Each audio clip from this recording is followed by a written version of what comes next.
लाते हुए हमारा जो पढ़ाने का स्टाइल होता है ना, वो होता है डायरेक्शनल, जो हम पढ़ाते हैं बाहर।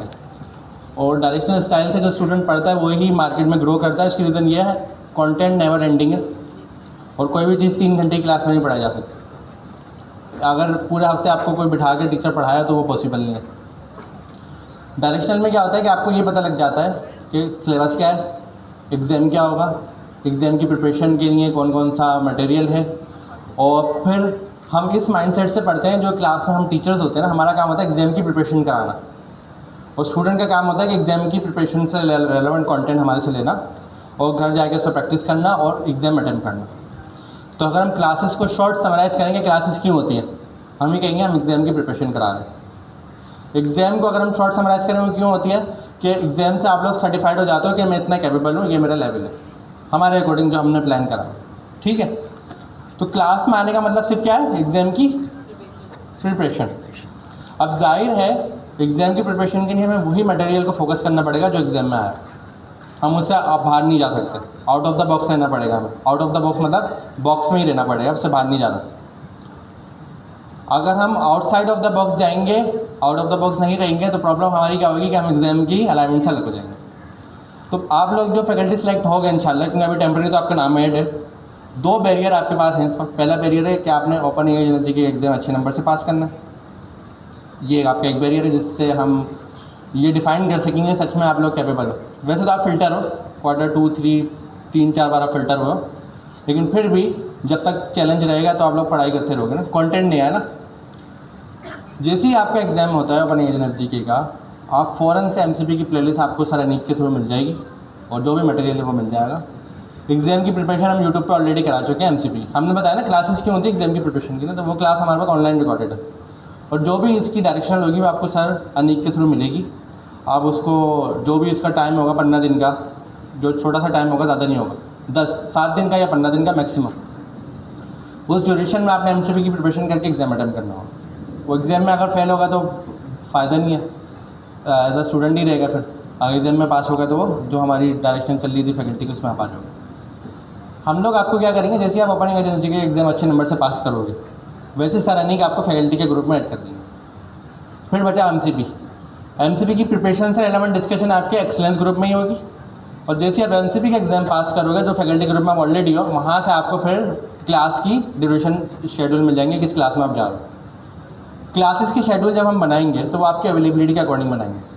हम उसी वक्त कोई प्लान कर लेंगे कि हम आप सबको कोई कैलेंडर भेज देंगे, जो जो जिस वक्त अवेलेबल हो कैलेंडर में बता देगा, और हम उसके अकॉर्डिंग 10-10, 20-20 लोग डिवाइड कर देंगे। क्लासेस में आपका क्या काम होगा, जब आप क्लास आपको असाइन होगी क्वार्टर 4 की, एडमिनिस्ट्रेशन से मैं ये डिस्कशन कर लूँगा कि आपका कार्ड कौन सा हो, क्योंकि हम आपका फैकल्टी का कार्ड बनाने का जो प्रोसेस है वो तो बिल्कुल अलग है, वो आप बनेंगे भी नहीं ना, वो उन्होंने शुरू में करा था, उसके बाद से आप अवेलेबल नहीं है। तो स्टूडेंट का कार्ड तो आपके पास क्वार्टर 4 का होगा, वो तो कहीं नहीं जा रहा। इसके अलावा आपके कार्ड के ऊपर एडिशनल क्या है जो आप फैकल्टी काउंट हो जाओ, वो मैं एडमिनिस्ट्रेशन से डिस्कस कर लूँगा, वो एक अलग डिस्कशन हमारी होगी, वो आपसे जो भी होगा शेयर हो जाएगा, टेंशन नहीं था। गेट वाली प्रॉब्लम्स, क्या आप जब गेट से एंटर होते हैं तो आपको प्रॉब्लम, जब हम लोग, ईमानदारी का एक डेटा है कि जब हम लोग फैकल्टी आए थे सारे लोग यहाँ गवर्नर हाउस में, तो हमें पूरे 2 महीने तक गेट पर प्रॉब्लम्स हुई थी। आप लोगों को नहीं हुई थी, आपके पास तो कार्ड था, हमारे पास तो कोई कार्ड नहीं था, हम तो स्टूडेंट नहीं थे। पूरे 2 महीने तक हमारा ये चल रहा था कि कोई किसी को पिक करने जा रहा है गेट से, कोई किसी को पिक करने जा रहा है, कभी हम किसी को साथ लेके जा रहे हैं, कभी किसी को साथ लेके जा रहे हैं। हमने बुरा नहीं माना था, क्योंकि हमें पता था कि जगह ऐसी है तो ये मसाइल तो होंगे, क्या कर सकते हैं। लेकिन हम पूरी कोशिश करेंगे कि जब आप लोग क्वार्टर 4 की फैकल्टी में हो तो गेट वाले इश्यूज़ ना हो। गेट वाला इशू ज़्यादा सा पता है क्या होता है कि जो गेट पर सिक्योरिटी होता है, जिसको हम बताते हैं कि ये लोग आएंगे, वो चेंज हो जाता है, दूसरा बंदा आता है, दूसरे बंदे को इन्फॉर्मेशन नहीं होती। फिर अगर वो किसी स्टूडेंट को रोकते हैं, हमारे पास मैसेज पहुंचता है भाई किसी को रोक लिया उन्होंने, टीचर को, फिर हम यहाँ से किसी को मैसेज फॉरवर्ड करते हैं, वहाँ से कॉल जाती है, फिर बोलते हैं इनको आने दो, तो वो 5-10 मिनट का होता है, लेकिन वो आ जाता है बंदा, और कहीं नहीं जाता। वो टेंशन नहीं लें उस चीज़ की, क्योंकि जाहिर है यहाँ की सिक्योरिटी प्रोटोकॉल अलग है, वो उनको फॉलो करेंगे, हमारी बात तो नहीं मानेंगे ना, ये ज़रूरी है, इंपॉर्टेंट है। अब आते हैं आपकी जिम्मेदारी के ऊपर। जब आप क्वार्टर 4 में as a faculty member, as a teacher assistant आप आओगे, तो आपकी जिम्मेदारी ग्राउंड पर होगी। ग्राउंड से मुराद क्या है कि आपके पास स्टूडेंट्स होंगे सारे, जो आपका रोल होगा फैकल्टी का होगा, और आप आके एज अ ग्राउंड टीचर जो है क्लास में पढ़ा रहे होंगे, असाइनमेंट दे रहे होंगे, आप नीचे होंगे। क्लास टीचर जो स्टेज के ऊपर मौजूद है, उसकी कॉल होगी कि वो किसको अपने साथ बिठा के कोई टॉपिक दे रहा है, वो क्लास टीचर को पढ़े। क्लास टीचर बोले भाई मैं आपको ये टॉपिक दे रहा हूँ, नेक्स्ट क्लास में तैयारी करके आना, आप पढ़ाना मेरे साथ बैठ के, वो क्लास टीचर को पढ़े। As a lead faculty member जो होगा वो फैकल्टी हम अभी डिसाइड करेंगे इन द फ्यूचर कि कौन लीड होगा Q4 में, लेकिन टीचर असिस्टेंट तो इंशाल्लाह आप ही लोग हैं, ठीक है। अब इसमें कुछ जिम्मेदारियाँ भी हैं हमारा। एज अ टीचर हमने एक रूल बनाया था डे 1 से, वो था 0 टॉलरेंस, या उसके हवाले से हमने डिस्कस करा था कि टीचर ने कभी स्टूडेंट से बदतमीज़ी नहीं करनी। अगर कभी ऐसा वक्त आ भी जाता है और इस लेवल की बात पहुंच भी जाती है, जब भी टीचर ने पूरी कोशिश करनी है कि एडमिन से रब्ता करे। स्टूडेंट्स के सामने कोई भी टीचर अपना बिहेवियर शो नहीं करेगा, चाहे उसको गुस्सा आ जाए। उसको गुस्सा आ रहा है, मैंने उसको कहा मुझे गुस्सा करके मुझे बोलता हो, लेकिन कोशिश करो वो टाइम निकाल लेंगे। गुस्सा आता है तो मुश्किल हो जाना है टाइम निकालना। तो आप लोगों के बाद भी ऐसा फेस आएगा कि आपको स्टूडेंट समझ नहीं आएंगे, वो आपसे बदतमीज़ी करेंगे, लेकिन वो टाइम आपने निकालना है। बहुत ज़्यादा आपको प्रॉब्लम है तो आप इतना कर सकते हैं, आप एडमिन को रीच आउट कर लें। फिर भी अगर आप चाह रहे हैं कि बंदा खो जाएगा, एडमिन अजीब लगेगा, तो आप उसका सिर्फ रोल नंबर हमें पहुँचा दें। हम क्या करेंगे, हम बात कर लेंगे कि भाई क्या प्रॉब्लम है, हल कराने की कोशिश करेंगे मसला। तीसरे नंबर पे एक और डेटा है, वो है प्रमोशंस। आप लोग क्योंकि सीनियर हो तो आप लोगों को ये बात समझ नहीं आएगी। हमारी इंडस्ट्री में होता क्या है, जब आईटी में कोई नया नया आता है, माइंडसेट समझे, उसको ना चीज़ें समझ नहीं आती शुरू में। वो कोशिश करता है, पढ़ता है, सब करता है, लेकिन उसको फिर भी समझ में नहीं आता। वो अपनी तरफ से जान लगा रहा होता है, लेकिन कहीं ना कहीं वो लैग कर रहा होता है। जब हम इस तरह के स्टूडेंट से एग्ज़ाम लेते हैं तो एग्ज़ाम में उसके बाद जब क्वेश्चन आता है तो वो इतने सारे सर्कमस्टेंसेस के साथ अपने आप को डिस्टर्ब कर चुका होता है कि उसको एग्ज़ाम में आया हुआ सवाल नहीं समझ आ रहा, और जो सवाल उसको आता है उसको भी गलत लगा के फेल हो जाता है। अगर हम उसको प्रोग्राम से रिमूव कर देते हैं फेल होने की बिहाफ पे, तो दूसरे नंबर पे क्या होता है, उसका करियर ख़त्म हो जाता है। वो उसके बाद कहीं एडमिशन नहीं लेता, क्योंकि उसके अंदर इतने डर आ जाता है कि वो एडमिशन नहीं लेता, बोलता है फील्ड मेरी नहीं है ही। तो हमने बहुत हद तक ऐसा करा है कि एग्ज़ाम में फ़ेल होने वालों को भी प्रमोट करने की कोशिश करी, क्योंकि हमें पता था कि ये अपनी गलती से फ़ेल हो रहा है, लेकिन फ्यूचर में ये ग्रो करेगा, ठीक है। तो आपको काफ़ी ऐसे स्टूडेंट मिलेंगे क्लास में बैठे हुए जो आप बोलोगे यार इतने एग्ज़ाम पास करा है और ये क्लास में आके बैठ गया, इसको तो फेल करना चाहिए था। लेकिन ईमानदारी से आप इसका नाम नोट कर लें, 2 साल बाद आपको कामयाब मिलेगा। ये मार्केट का डेटा है, हम जानते हैं, हम 8-10 साल से इसको देख रहे हैं प्रोसेस को, समझ रहे हैं। तो हमारे पास हम किसी को बोलने की नहीं कर सकते कि आपको क्लास से निकाल दिया जाएगा, जाहिर है। अब अदरवाइज तो वो मानेगा नहीं, हमारी बात क्यों मानेगा। और अगर सच में कोई बहुत ज़्यादा बदतमीज़ी करे तो निकालना भी चाहिए, क्योंकि फिर सोल्यूशन नहीं बचता ना। लेकिन इस मामले में ये होता है कि अब तक हमने जैसे स्टूडेंट को भी बोला है कि आपको क्लास से निकाल दिया जाएगा, वो सही हो जाते हैं, तो मामला ठंडा हो जाता है। मतलब इस लेवल तक बात पहुँचती ही नहीं है कि क्लास से निकाल दिया जाएगा। लिस्ट आ जाती है हमारे पास, हम भी हो जाते हैं गुस्सा कि भाई निकाल दो, लेकिन एट द एंड क्या होता है, मामला ठंडा हो जाता है। तो कोई भी आपके साथ आपके साथ बदतमीज़ी करता है तो आपने जवाब दे बगैर रोल नंबर ले लेना, हमें बता देना, बस हम उससे बात करके खुद ही सॉर्ट आउट कर देंगे इशू। और अगर आपको गुस्सा आता है तो आप मुझे आगे गुस्सा दिखा दें, लेकिन कोशिश करें उस टाइम को बाय करने की, क्योंकि हमारा काम पढ़ाना है, दूसरा काम नहीं। एज अ फैकल्टी मेम्बर आपकी सिर्फ एक जिम्मेदारी होगी, वो होगी पढ़ाना। या क्लास की जो टीचर पढ़ा रहे हैं उस कंटेंट से रिलेवेंट ही आपने जो चीज़ें चल रही हैं उसको आगे लेके चलना है, ठीक है। हम क्या करेंगे, सर ने कोई कोडिंग टास्क दिया, आप फैकल्टी मेंबर हैं तो वो स्टूडेंट बैठ के कोडिंग टास्क कर रहे हैं और आप जो है उनकी हेल्प करवा रहे हैं। Q4 में एक प्रॉब्लम होने वाली है बाकी स्टूडेंट्स को, वो ये है कि स्पून फीडिंग ख़त्म हो जाएगी। हम अच्छा, स्पून फीडिंग 2 टाइप होती है समझना। मैं एज अ टीचर ना 2 गलतियाँ कर सकता हूँ। एक गलती मैं ये कर सकता हूँ, मैं स्क्रीन पर आऊँ, कोई ख़तरनाक कोड ओपन करूँ जो मैं खुद ही घर से लिखा हूँ मैंने, और मैं बोलूँ भाई आप तो अब सीनियर हो, खुद ही समझो, मैं जो पढ़ा रहा हूँ मैं उसको फोकस करूँ। ये मेरी गलती है, क्योंकि अगर मैं भी आपके सामने स्टूडेंट बैठा होता मुझे भी कोड समझ नहीं आया कि मुझे क्या पता क्या लिखा हुआ। दूसरी गलती एज अ टीचर जो मैं कर सकता हूँ वो मैं ये कर सकता हूँ कि मैं कोई कोड लिखा हुआ कॉपी पेस्ट कर दूँ और बोलूँ क्योंकि ये हमने पढ़ा हुआ, हम आगे की चीज़ पढ़ रहे हैं। ये गलती हाफ 50% स्टूडेंट की, 50% मेरी को। स्टूडेंट को पता होना चाहिए था पिछली क्लास का कोड है, 50% स्टूडेंट की। टीचर को भी ये पता होना चाहिए था कि स्टूडेंट को नहीं पता होगा पता होना चाहिए, लेकिन वो ऐसा सपोज कर सकते हैं। तो हम क्या करते हैं, क्लास में जो 4-6 लाइनों का कोड होता है हम कोशिश करते हैं स्पीड में लिख लें, लेकिन लिख लें स्टूडेंट के सामने। तो स्टूडेंट के लिए क्या ज़रूरी होता है, स्टूडेंट के सामने जो फोल्डर और फाइल है ना वो खाली होनी चाहिए, एम्प्टी। अगर फोल्डर और फाइल में कहीं एक डॉट प्रोजेक्ट भी रखा हुआ हो, स्टूडेंट कंफ्यूज, उसको उसके बाद कुछ समझ नहीं आना हम क्या पढ़ा रहे हैं, ना उससे घर जाके होना। तो स्टूडेंट को ये टेबल है ना पूरा खाली चाहिए, एम्प्टी, फिर आप इस पर चीज़ें रखें कि करके तो उसको समझ में आएंगे। ये स्टूडेंट का माइंडसेट बता रहा हूँ मैं। और प्रोबेबिलिटी आप मार्केट में सीनियर हो जाए फिर भी आप इसी सफ़र करें इसी प्रॉब्लम से। तो कभी भी आपको मौका मिलता है स्टेज पर पढ़ाने का, कोडिंग करने का, और या कोई स्टूडेंट आपसे सवाल पूछता है, तो आपने क्या कोशिश करनी है, या तो उसको एम्प्टी फाइल से शुरू करें, या तो जैसे अगर नेक्स्ट जैसे हम करते थे प्रोजेक्ट बनाना होता था, वो तो कॉमन चीज़ थी, तो हम प्रोजेक्ट बना के रखते थे, तो वो वाली चीज़ इतनी बड़ी प्रॉब्लम नहीं है। लेकिन प्रॉब्लम क्या है कि मैं कोई लॉजिक पढ़ा रहा हूँ और उसकी लॉजिक के साथ 6 लॉजिक और जुड़ी हुई और मैंने कॉपी पेस्ट कर दिया, इसमें कन्फ्यूजन हो जाती है। इसमें टीचर की गलती नहीं होती क्योंकि टीचर तो पढ़ाना है, लेकिन सम टाइम ये गलती ये हो जाती है कि स्टूडेंट पढ़ के नहीं आया होता घर से, तो हम ऐसा समझते हैं कि भाई सामने वाला नहीं पढ़ के आया कि हमें उसको पढ़ाना। दूसरी एक और चीज़ वो ये होती है कि एक ही कंटेंट को बार बार पढ़ाने से लोग बोर हो जाते हैं, चाहे वो कितने भी काम हो। एक ही कंटेंट को बार बार नहीं पढ़ाया जा सकता। एक बार पढ़ा दिया, 2 बार पढ़ा दिया, उसके बाद उसको भूल जाओ, पढ़ने वाला खुद पढ़ लेगा। रिपीट इतनी ज़्यादा नहीं होती। रिपीटेशन अगर कभी हम करते भी हैं एज अ टीचर, हम क्या करते हैं, टॉपिक हमने पढ़ाया, टॉपिक को पढ़ाते हुए हमारे पास 10 चीज़ें जो हमें पढ़ानी है, हम उसमें से जानबूझ के कुछ चीज़ें आधी पढ़ाएंगे, और जो आधी है वो आपकी नहीं, ऐसा क्यूरियोसिटी छोड़ देंगे कि आप क्यूरियोसिटी में आए कि भाई क्या हो रहा है, क्या चल रहा है, मुझे तो समझ ही नहीं आ रहा। फिर आप सोचें, फिर आप सोल्यूशन निकालें, फिर आप लाएँ, सर ये तो आप ये है, ये है, ये एक तरीका हम अपनाते हैं। फिर रिपीट में हम क्या करते हैं, रिपीट में हम समराइज़ करते हैं कि ये यहाँ से शुरू हुआ था, ये फाइल थी, ये फोल्डर था, ये था, ये था, ये था।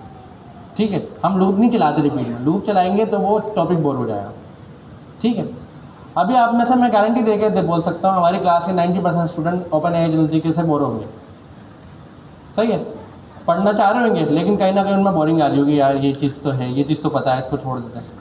क्यों आ रही हुई, क्योंकि आप ना एक ही टॉपिक 3 महीने से आपके सामने, ये प्रॉब्लम स्टूडेंट की होती है। तो क्यूरियोसिटी के लिए समटाइम चेंज होता है। तो जब हम एज टीचर पढ़ा रहे होते हैं तो सेम टॉपिक होता है, मैं आपको पढ़ाऊँगा अलग, वही सेम टॉपिक मैं आपको दोबारा पढ़ाऊँगा बिल्कुल अलग। आप बोलोगे ये तो टॉपिक ही चेंज हुई, टॉपिक तो एक ही है, कहानी चेंज कैसे होगी। क्यूरियोसिटी लाने की नहीं होता स्टूडेंट्स के लिए, ज़रूरी होती है ना, समटाइम इंटरेस्ट लाना ज़रूरी होता है। तो ये सारे मैंने आपको छोटे छोटे प्रोटोकॉल्स बताएं जो हमारी टीम फॉलो कर रही होती है, जो शायद स्टूडेंट्स को नहीं पता होता कि क्या चल रहा है, क्यों चल रहा है, लेकिन हमें मालूम होता है तो हम इसको फॉलो कर रहे हैं। गवर्नेंस की जो मार्की का क्राउड था, जब हमें ये डे 1 पे मिला था, उस वक्त जो हमारे चैलेंज थे वो कुछ और थे, जो Q4 में चैलेंज आपको मिलेंगे कुछ और थे। हमें Q1 में चैलेंज ये मिले थे कि स्टूडेंट्स को लैपटॉप ओपन करना नहीं आता था, विंडो का आई फोल्डर भी बनाना नहीं आता था, माउस क्लिक करना नहीं आता था। ये हमें मैक्सिमम लेवल पे चैलेंज मिले थे। जिनको आता था कीबोर्ड चलाना, उनको फोल्डर फाइल बनाना नहीं आती थी, जिनको वो आता था उनसे कोडिंग नहीं करी जाती थी, जिनको कोडिंग करी जाती थी उनको टाइपस्क्रिप्ट इंस्टॉल करने में मसले आ जाते थे। तो इस चैलेंज से गुजरते गुजरते हमने हमारे 6 महीने लगे पूरे। तो हमारी असल जो पढ़ाई है ना 6 महीने बाद स्टार्ट हुई है। 6 महीने तक तो हम टाइपस्क्रिप्ट के अराउंड ही अपने आप को लेके चल रहे थे। तो Q4 में आपको क्या चैलेंज मिलने वाला है, Q4 में जो स्टूडेंट आपके सामने बैठा होगा ना, वो पढ़ के बैठा होगा, पहले से वो एडवांस होगा, और उसकी ये अप्रोच होगी, क्योंकि मैंने ये 10 टॉपिक घर पे पढ़ लिए, अब इस 10 को पढ़ते हुए ये 2 चीज़ें मुझे समझ नहीं आई तो मैं टीचर से वो 2 चीज़ें पूछूँगा घर जा, उस स्टूडेंट की अप्रोच होगी। और हो सकता है स्टूडेंट की ये अप्रोच हो कि क्योंकि मैंने 10 टॉपिक पढ़ लिए तो टीचर को नई चीज़ पढ़ा या अलग से पढ़ा। और ये भी हो सकता है स्टूडेंट की अप्रोच हो क्योंकि मैंने पढ़ ली तो क्लास में मैं बार बार कमेंट्री करूँ सबको बताने की नहीं कि मुझे आता है। तो वो वाले टीचर तो टीचर संभाल लेंगे, वाले स्टूडेंट तो टेंशन नहीं है, क्योंकि भाई यहाँ जो सब बैठे हैं सबको आता है, कमेंट्री करने से ज़रूरी थोड़ी है। अब इस चैलेंज का नुकसान क्या है, इस चैलेंज का नुकसान ये, टीचर जब आगे क्लास में स्टूडेंट को पढ़ाना शुरू करेगा तो स्टूडेंट एग्री नहीं है पढ़ने के लिए, वो कह रहा है तो मैं पढ़ के आया हूँ घर से, मुझे कोई नई चीज़ पढ़ाओ या मेरे सवाल का जवाब दो। तो हमें क्या प्रिपरेशन रखनी पड़ेगी कि सवाल जवाब जब हो रहे हो हमें बाउंड्री में लेना पड़ेगा कि जो टॉपिक स्क्रीन के ऊपर है, जो स्क्रीन पर उससे रिलेवेंट बात कर लेते हैं, उसके बाद की बात बाद में करेंगे। ये हमारी कोशिश होगी स्टूडेंट से, ताकि स्टूडेंट एक ही लाइन में रहे। दूसरे नंबर पर सिलेबस, आप लोगों को, क्योंकि आप फैकल्टी मेम्बर हैं होंगे इंशाल्लाह, तो आप लोगों को सिलेबस सारा समझ के आना पड़ेगा कि क्या सिलेबस है, क्योंकि हमारा काम है एग्जाम की प्रिपरेशन कराना। सही है, ये मैं बार बार क्यों कह रहा हूँ, ताकि आप कंटेंट से बाहर ना जाए। आप ये नहीं बोले मार्केट में एक नई चीज़ आई है आप वो ट्राई करते हैं, हमारे एग्जाम में नहीं है तो हमारे काम की नहीं है, हम एग्जाम की प्रिपरेशन कर रहे हैं। प्रोबेबिलिटी ये है कि Q4 में MCP का एग्ज़ाम होगा स्टूडेंट्स का और N10 का होगा। ये 2 एग्ज़ाम Q4 में एक्सपेक्टेड है। हो सकता है कि सिलेबस में थोड़ी बहुत चेंजेस हो तो आपके सामने वो भी आ जाए। MCP की इस वक्त दुनिया में बहुत डिमांड है और N10 की demand in terms of prototype है कि आपने कोई भी प्रोटोटाइप बनानी है N10 पे बनाए। अगर मुझे कोई प्रोडक्ट डेमो के नहीं बनाना है, किसी को टेस्ट करवाना है, चेक करवाना है कि भाई देखो मैंने क्या चीज़ बनाई है, बेहतर है मैं उसको अपने एजेंसी के पे ना बनाऊँ, मैं उसको N10 पे बना के शो करा दूँ, प्रोजेक्ट ले लूँ, एक बार फंडिंग मेरे पास आ जाए, पैसे आ जाए, फिर मैं डेवलपमेंट प्लान करूँ अपने एजेंसी के ऊपर। ये चीज़ या प्रोसेस से क्या फ़ायदा होगा, N10 पे आप एक दिन में डेमो बना लेंगे, ओपन एजेंसी के पे आपको महीना लगेगा। ओपन एजेंसी का प्रोडक्शन लेवल का होगा, वो कभी डाउन नहीं होगा, वो एक्यूरेट होगा, वो हर जगह तो सर्टिफाइड होगा। लेकिन N10 वाला जो होगा वो 10 मसले करेगा, लेकिन आपकी डेमो की नहीं तो चल जाएगा ना, स्क्रीन की नहीं है, सामने वाले को स्क्रीन तो शो करा दे मैं बनाने क्या चाह रहा हूँ। अब आते हैं आप लोगों की ग्रोथ पे। तो अभी मुझे बताएं, जहाँ तक ये बातें सारी हुई हैं हमारी फैकल्टी के लिए जो आप लोगों को काम करना है। फैकल्टी में एक और चैलेंज होता है कि आप लोग क्योंकि ग्राउंड पर होंगे, अब आप कहेंगे मुझे स्टेज पर आना है, मुझे टीचर बुला नहीं रहे स्टेज पर, तो इसके लिए हम ये करेंगे अनीक भाई और लोग कि टीचर्स को हम ये कहेंगे यार कोशिश कर लो आप, क्योंकि टीचर तो क्लास का प्रेसिडेंट है, उसके ऊपर किसी का अनाउंसमेंट नहीं चल सकती। टीचर ने जो डिसाइड कर लिया वो आखिरी फैसला होता है। मैं भी अगर कुछ बोलता हूँ टीचर को, अनीक भाई भी कुछ बोलता है, टीचर्स को डिनाई कर सकता है, ये हमने टीचर को पावर दी हुई होती है। उसकी रीज़न क्या है, टीचर के हाथ में डेडलाइन है, टीचर के पास सिलेबस है, एट द एंड टीचर ने हमें जवाब देना है कि मेरी क्लास कहाँ है, जिम्मेदारी उसकी है। तो अगर मैं बीच में जाकर इंटरफेयर उसको करता हूँ और बाद में मैं उसी से पूछता हूँ तो वो बोलेगा आधा टाइम तो आप बैठे हुए थे मेरे साथ, तो बल्कि आप मुझे बताएं मेरी क्लास का क्या लेवल है, समझ रहे हैं ना। और आप लोग भी जब इंडस्ट्री में जाओगे, मैनेजमेंट की यही अप्रोच समझना, जो मैनेजर है उसके पास पावर है, उसको करने दें, उसको पता है कैसे करना, उसको समझाना, कोशिश करें समझाने की, यार ऐसे नहीं ऐसे कर लो, लेकिन डिसीजन उसी का माना। और हमारा इस्लामिक तरीका भी यही है कि जब कोई बंदा लीडरशिप में होता है तो पहले तो आप उसको एक्सेप्ट करते हैं, हाई लीडर मुझे एक्सेप्ट है।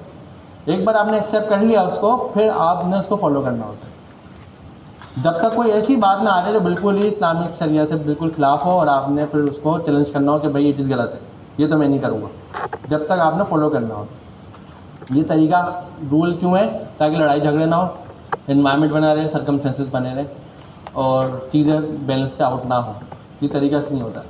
रीज़न ये होती है, मैनेजर होगा उसके पास, अगर कोई कंपनी है मैनेजर के पास बजट भी होगा, हायरिंग करने के लिए रिसोर्सेज भी होंगे, उसको पता होगा ये 2 लोग नहीं कर सकते तो मैं 2 और हायर करूँ, सब कुछ होगा उसके हाथ में। आपको क्या पता, आप बोलोगे यार ये वाला काम मैंने कर दिया, ये वाला काम रुका हुआ है, मैनेजर को शायद पता नहीं है, मैं जाके कर देता हूँ, और मैनेजर को तो प्लान करके बैठा हो।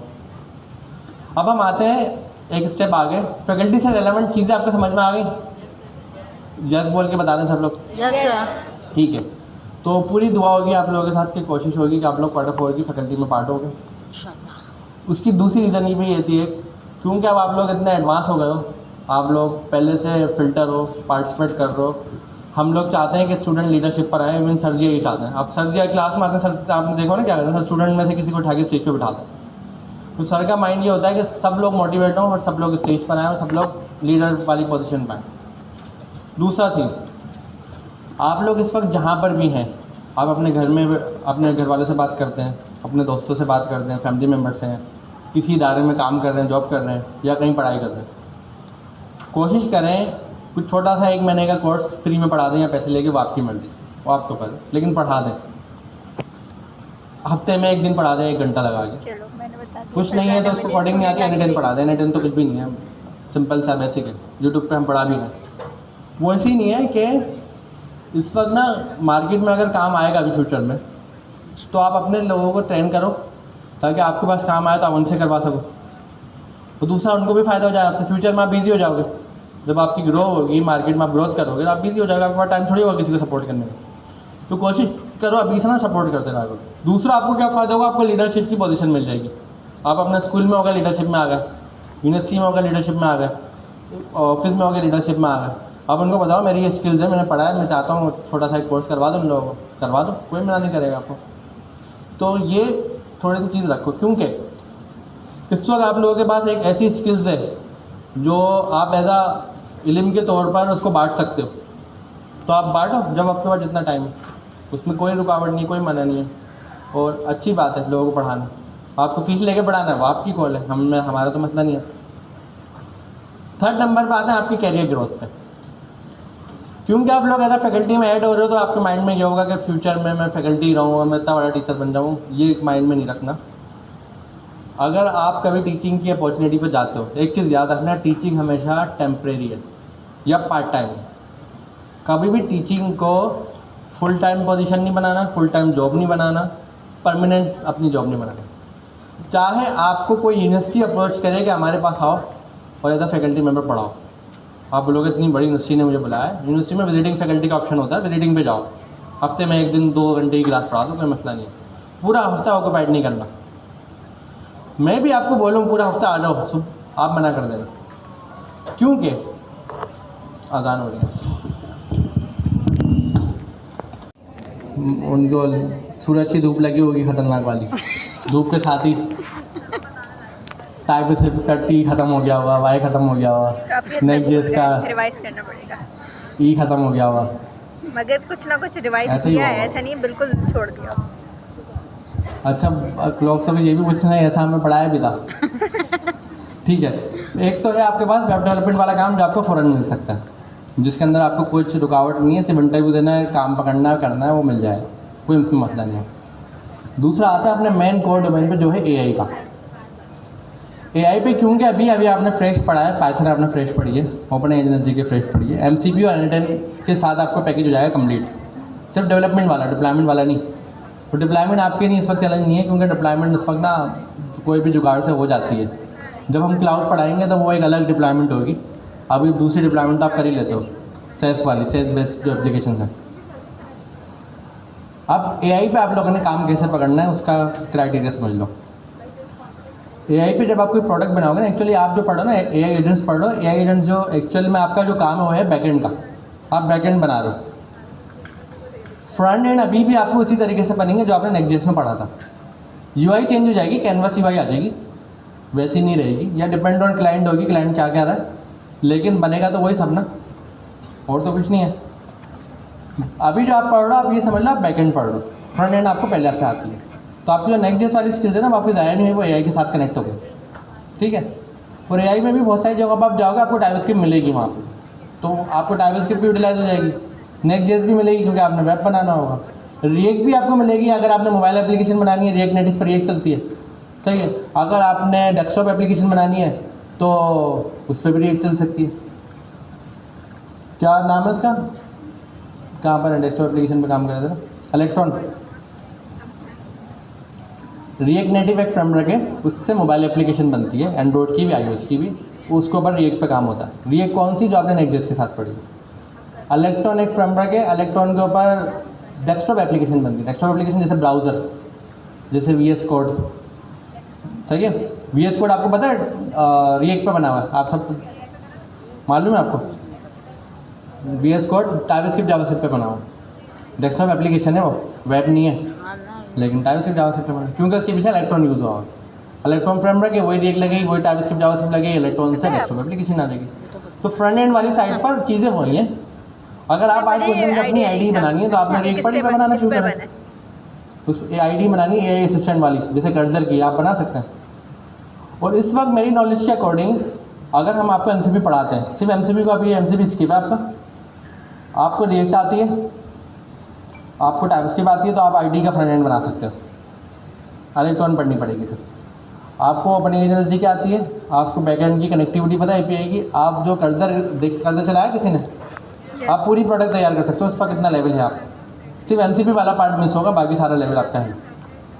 मतलब वो प्रोडक्ट जो एक स्टार्टअप में है, सिलिकॉन वैली में सबसे टॉप जा रही है, वो उस वक्त आप लोग कैपेबल बना सकते हो।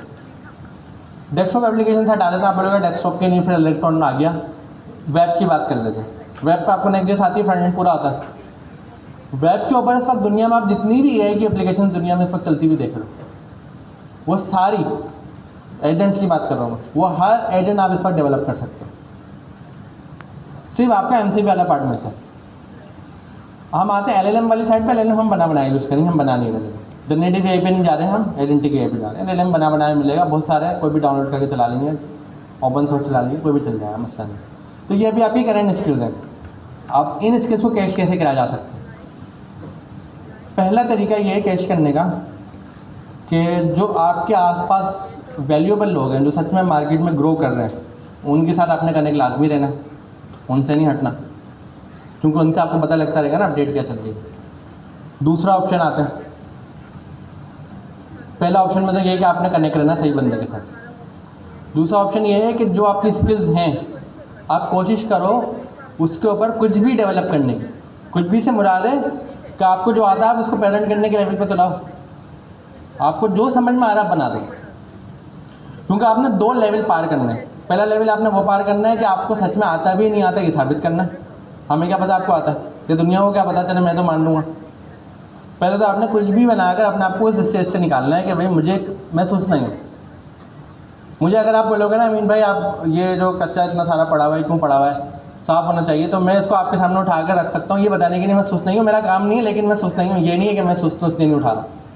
समझाने का मतलब क्या है कि पहले आप अपने आप को ये शो कराओ कि आप सुस्त नहीं हो, आपको कोडिंग आती है और आप प्रोडक्ट भी बना सकते हो। अपने पहले सुस्ती से बाहर निकलना है 1-2 मिनट। जब आप कुछ भी जो आपने उल्टा सीधा बनाया वो बना सकते हो, उसके बाद जो सेकंड टाइम है उसमें आप एक आइडिया पे काम करें। आइडिया क्या हो, जो एक प्रॉपर एक आइडिया हो, कोई भी चीज़ हो। जब आप आइडिया के ऊपर काम करें तो कोशिश करें 30 डेज से ज़्यादा एक्सीड नहीं होना चाहिए आइडिया। 15 दिन में उसको लाइव करें, शोकेस करें। NIC है कराची में, NIT यूनिवर्सिटी में डिपार्ट बना हुआ है। इसके अलावा और भी 2-4 डिपार्टमेंट्स हैं। कोई गया है आप में से NIC में, किसी का कॉन्टैक्ट है? आप लोग गए ग्रुप में? 3 लोग गए, फीमेल्स में से नहीं गए। फीमेल्स को तो एंटरप्रेन्योर होना चाहिए यहाँ पर। कौन सी जिम्मेदारी आपके पास ऐसी खतरनाक है जो आप बिज़ी हैं? वो बेचारे बिज़ी होने के बाद सब जगह जा रहे हैं, आप भी बिज़ी हैं। अच्छा भाई वो अच्छा, हम आप इस टॉपिक पर आते हैं। देखें तरीक़ेकार क्या है। आप कोई भी ऐसी जगह पे जाओ जहाँ पर स्टार्टअप के लिए कोई भी प्रोग्राम शुरू हो, कोई भी प्रोग्राम, आप वहाँ से पार्टिसिपेट करो। और जो आपकी ख़राब सी प्रोडक्ट है कोशिश करो शोकेस करने की, कोशिश करो।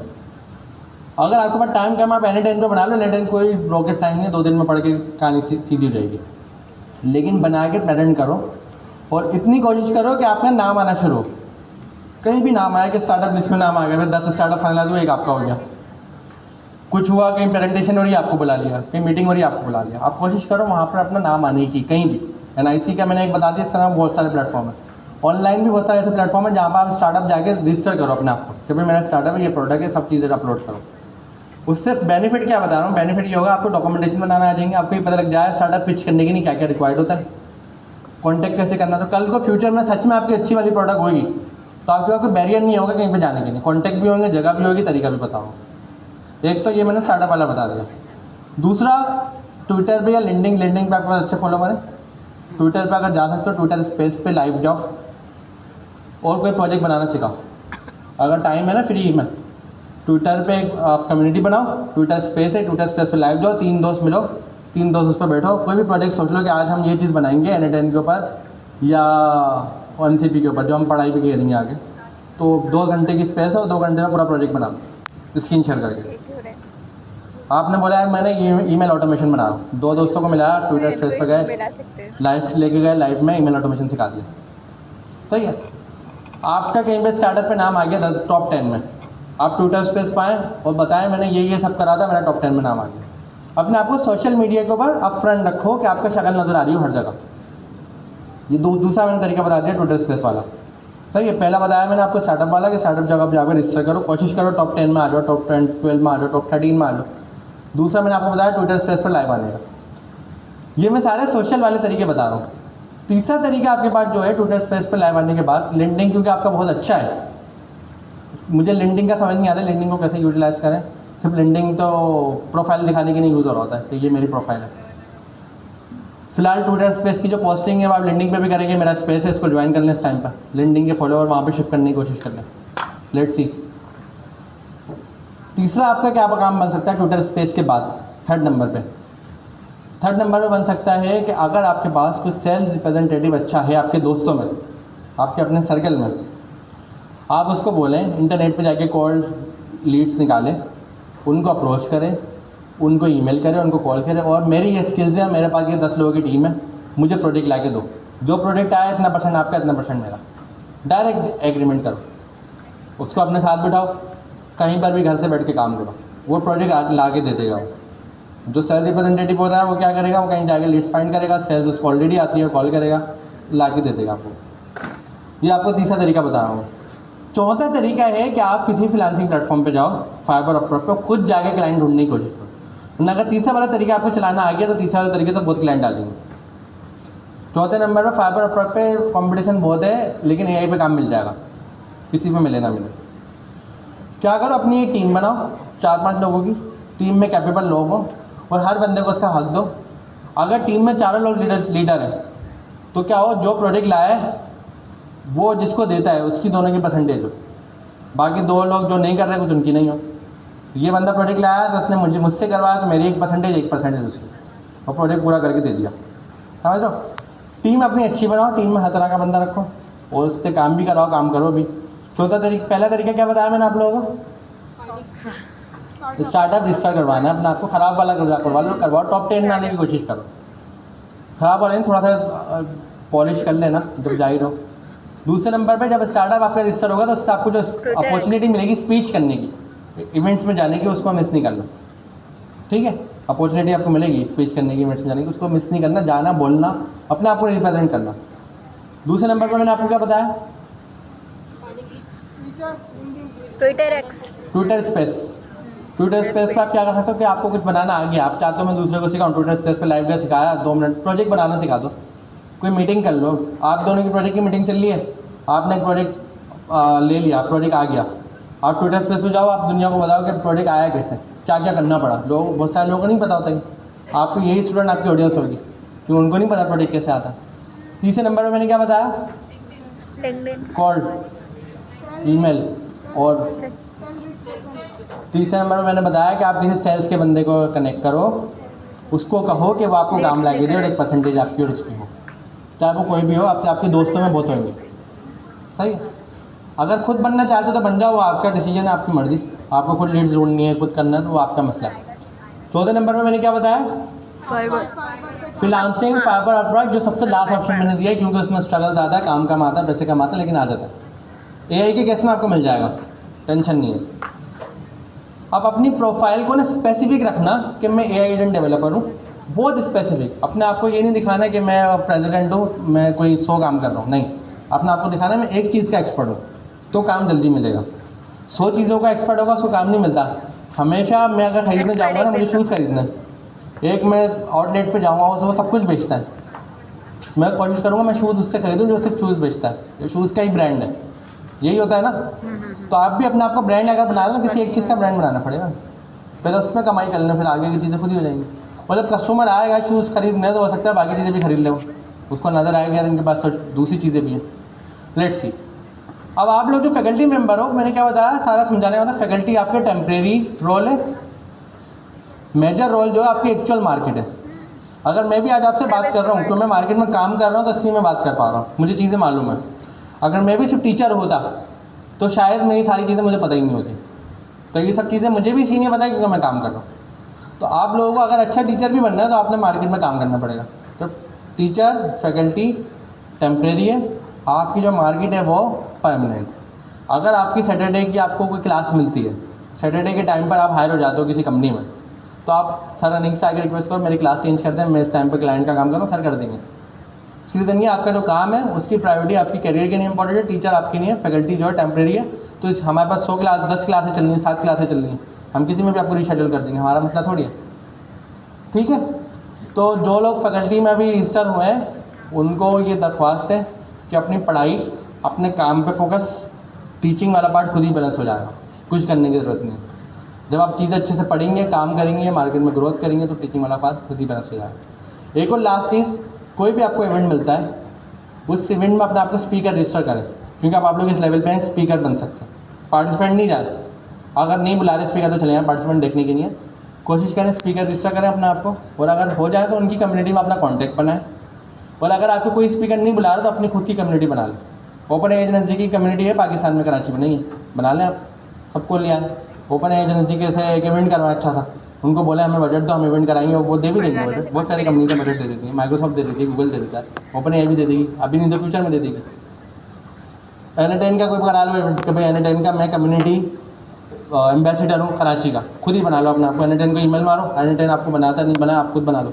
एनीटाइम हो सकता है आपको एक्सेप्ट कर ले इतनी बड़ी कम्युनिटी देख के, वो बोले यार इनके पास तो 10,000 लोग हैं तो आप हमारे आज से ऑफिशियल N10 के एम्बेसडर हो। ऐसे ही होता है, लिटरली ऐसे ही होता है, कुछ नहीं होता। आपको क्या फ़ायदा होगा जब स्पीच करने जाओगे ना, अपने आपके साथ स्पीकर रजिस्टर कराओगे, आपको ऑफर्स आएंगी कंपनी से कि आप हमारी तरफ से आओ दुबई, हमारी तरफ से आओ मलेशिया, हमारी तरफ से आप यहाँ और हमारे लिए यहाँ पर आके हमारे प्रोग्राम में स्पीच करो। ये कैसे आएंगे? जब आप उस लेवल के कॉन्टैक्ट बनाओगे। इस लेवल के कॉन्टैक्ट एक तो स्पीच से बनेंगे, दूसरा बनेंगे हैकाथॉन से। मार्केट में इंटरनेशनल लेवल के हैकाथॉन, पाकिस्तान वाले नहीं बोल रहा मैं, पाकिस्तान वालों को इग्नोर मारो, इंटरनेशनल लेवल के हैकाथॉन आपके पास आएंगे जो कंपनीज खुद कराती हैं, स्पॉन्सर करती हैं। उनके जो इनाम होते हैं 13,000 15,000 डॉलर के इनाम होते हैं। उन हैकाथॉन में जाओ, विन करने की कोशिश करो। अगर आपने विन कर लिया तो उनका एक एक्सेलेरेटर प्रोग्राम होगा 1-2 महीने का, वो उससे आपको गुजारेंगे, उसमें आपके कॉन्टैक्ट बनेंगे, मीटिंग्स होंगी, लोग तक रहेंगे। जरूरी है ना। और अगर आप इवेंट्स में जाके स्पीच करोगे तो इवेंट में कंपनीज भी आएंगी, वो कंपनीज आपको जब देखेंगी तो आपको कहेंगे आप हमारे पास हायर हो जाओ, हमारे साथ कॉन्टैक्ट कर लो, या हमारे पास प्रोडक्ट है वो ले लो। आपको सारी अपॉर्चुनिटीज और पोजीशन मिलना शुरू हो जाएंगी।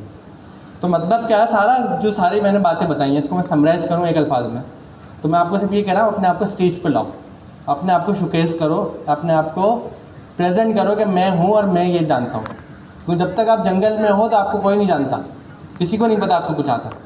जब आपने आपको प्रेजेंट करने के लेवल पर आ जाएगा, दुनिया आपको शक्ल से जानती हुई कि ये बंदा जो है ये AI का एक्सपर्ट है। आपकी शक्ल पे लिखा हुआ कि आप AI का एक्सपर्ट हो, इतना होना चाहिए। जो भी आपसे मिले वो बोले ये बंदा AI एजेंट का एक्सपर्ट है। तो ये एम्बेसडर अपने आप को खुद बनाए, और इंशाल्लाह बाकी जो डिटेल्स हैं आपकी, वो आपके नंबर हमारे पास आ गए, चीज़ें आ गई हैं। हम ये एंड कर रहे हैं, हमारी क्योंकि क्लास शुरू होनी है। और कल संडे को अगर आज कोई मिस हो गया आपका फ्रेंड, तो कल संडे को सर अली जवाद वाला सेशन उसको बोलना ज्वाइन कर ले, मसला नहीं है। वो फिर मैं सर अनीक से लिस्ट मैच कर लूँगा कि कौन बंदा सर अनीक का कल आया। तो thank you so much sir Anik, आपने कुछ ऐड करना?